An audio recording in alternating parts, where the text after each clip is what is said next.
Christian Lacroix no solo hace ropa, no solo produce indumentaria acá en Argentina, hombre-mujer, sino que ha sido lanzada su compañía con él a la cabeza, y lo tenemos acá en directo, haciendo hoteles. Y la propuesta es realmente novedosa, es un desafío, y él nos cuenta su forma de ver el tema.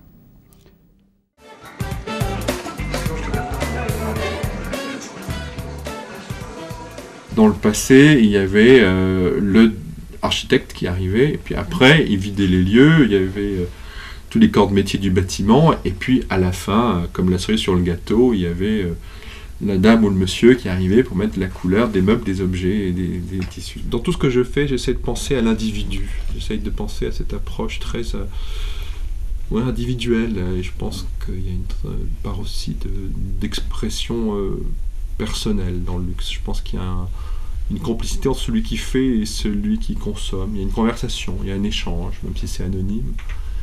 Il y a une parole qui passe. Et je pense qu'un décorateur aujourd'hui, il est forcément un peu architecte, quoi.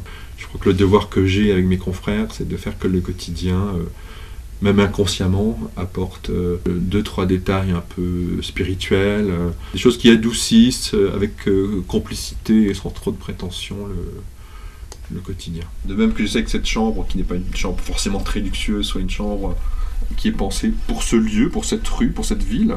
Moi, c'est ce que j'aimerais arriver à faire dans un futur proche, c'est de m'investir davantage en amont, parce que je pense pas qu'il puisse y avoir de décoration, en tout cas de bonne décoration, qui ne soit que saupoudrage un peu superficiel de jolies choses. Et on peut pas séparer les volumes de leur surface, c'est un tout. Je crois que le devoir que j'ai avec mes confrères, c'est de faire que le quotidien, même inconsciemment, apporte dans un train une couleur, une lumière, dans un hôtel 2-3 détails un peu spirituels, dans une robe la possibilité de s'exprimer soi-même. Qu'est-ce qu'on peut souhaiter à cette chambre ?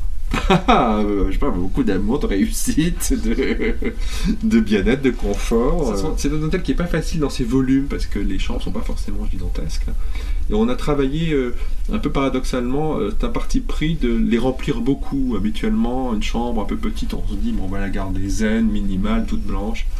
Bon, là on a essayé de créer une échappée belle vers le ciel, puisque quand on dort, j'espère que ça fera plus rêver que cauchemarder.